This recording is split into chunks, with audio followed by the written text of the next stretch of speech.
গ্রামাঞ্চল বিশেষ করে নদী তীরবর্তী মানুষের কাছে এখন আতঙ্কের আরেক নাম রাসেল ভাইপার। আর হবেই না বা কেন? সাপের মধ্যে আক্রমণ ও হিংস্রতার প্রথম সারিতে আছে এই রাসেল ভাইপার। কতটা ভয়ঙ্কর এই সাপ? কামড় দিলে কি একজন মানুষের প্রাণহানি শতভাগ নিশ্চিত? বিশ্বের অন্যতম বিষধর সাপ রাসেল ভাইপার। এদেশে মানুষের কাছে এটি চন্দ্রবোড়া বা উলু বোড়া নামে বেশি পরিচিত। সম্প্রতি দেশের বেশ কিছু অঞ্চলে এই বিষধর সাপটির আনাগোনা বেড়ে গেছে। এটির কামড়ে বেশ কিছু প্রাণহানির ঘটায় দেশ জুড়ে আতঙ্ক ছড়িয়ে পড়েছে। বিশেষজ্ঞদের মতে বাংলাদেশে অল্প যে কয়েকটি সাপ অত্যন্ত বিষধর, তার মধ্যে একটি হলো এই রাসেল ভাইপার। এর বৈজ্ঞানিক নাম ডাবুইয়া রাসেলি, যা ভাইপারিডি গোত্রের একটি ভয়ঙ্কর বিষাক্ত সাপ। বিশেষ করে ভারতীয় উপমহাদেশে এই সাপটি বেশি দেখা যায় এবং এটি ভারতের সবচেয়ে বড় 4টি সাপের মধ্যে একটি। রাসেল ভাইপার সাপের দেহ মোটাসোটা, লেজ ছোট ও সরু হয়ে থাকে। মাথা চ্যাপ্টা ত্রিকোণার, মাথার তুলনায় ঘাড় অনেকটাই সরু। শরীরের রং বাদামি হলদে বাদামি অর্থাৎ কাঠ রঙের হওয়ায় শুকনো পাতার মধ্যে এই সাপ নিজেকে লুকিয়ে রাখতে পারে। সাপটির জিহ্বার রং বাদামি বা কালো। সারা গায়ে স্পষ্ট বড় গাঢ় বাদামি গোল গোল দাগ আছে। এই দাগগুলো মাথা ছুঁচালো।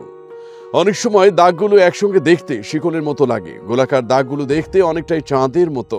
দাগগুলোর চারপাশে কালো রঙের বর্ডার থাকে, তার মধ্যে সাদা বা হলুদের ছিটে লক্ষ্য করা যায়।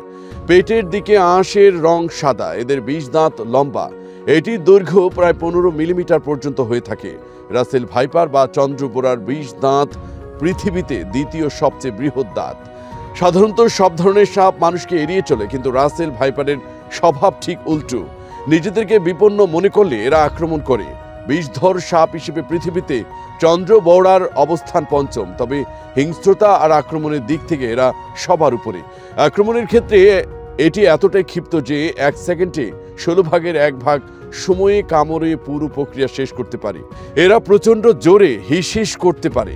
বিভিন্ন চিকিৎসার সাময়িকী থেকে জানা যায়, গোগ্র সাপের দংশনে গড় 8 ঘন্টা পর, কিউটে সাপের দংশনের পর 18 ঘন্টা পর ও চন্দ্রবোড়া বা রাসেল ভাইপারের দংশনের গড় 72 ঘন্টা বা 3 দিন পর রোগীর প্রাণহানি ঘটতে পারে। বেশিরভাগ ক্ষেত্রে এই সময়সীমার মধ্যে যদি অ্যান্টিভেনম প্রয়োগ করা যায়, তাহলে আক্রান্ত ব্যক্তির জীবন বা অঙ্গ প্রত্যঙ্গ বেঁচে যায়। বাংলাদেশে রাসেল ভাইপারের পুনরাবির্ভাব ও এই সাপ থেকে মানুষের ঝুঁকির বিষয়ে গবেষণা করেছেন চট্টগ্রাম বিশ্ববিদ্যালয়ের প্রাণীবিদ্যা বিভাগের অধ্যাপক ফরিদ আহসান। 2013 থেকে 2016 পর্যন্ত বাংলাদেশের বিভিন্ন এলাকায় 20টি রাসেল ভাইপার সাপের কামড়ের ঘটনা বিশ্লেষণ করে গবেষণাটি 2018 সালে জার্নাল অব দি এশিয়াটিক সোসাইটিতে প্রকাশিত হয়। গবেষণায় বলা হয়, বাংলাদেশের 64 জেলার মধ্যে 17টি জেলাতেই রাসেল ভাইপারের উপস্থিতি রয়েছে।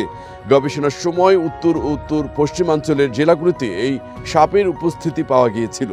ওই গবেষণায় উঠে আসে যে রাজশাহী ও চাঁপাইনবাবগঞ্জ জেলায় রাসেল ভাইপার সাপের উপস্থিতি বেশি।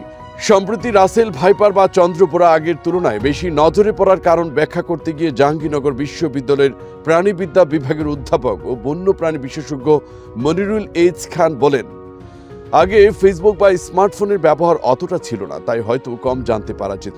এমনও হতে পারে বন জঙ্গল কমে যাওয়ায় অন্য প্রাণীর অনুপস্থিতির সুযোগ নিচ্ছে রাসেল ভাইপার। তিনি জানান, বর্তমানে ঘন ঝোপ ও পরিত্যক্ত জমি অপেক্ষাকৃত কমে যাওয়ায় এই সাপ কৃষি জমিতে বিচরণ করছে। ফলে বেশিরভাগ সময় কৃষকেরা এটির আক্রমণের শিকার হন। তাছাড়া বর্ষাকালে নদীর পানি বেড়ে যাওয়ায় ভারতের নদ নদী থেকে ভেসেও এই সাপটি বাংলাদেশে প্রবেশ করতে পারে বলে মনে করা হচ্ছে।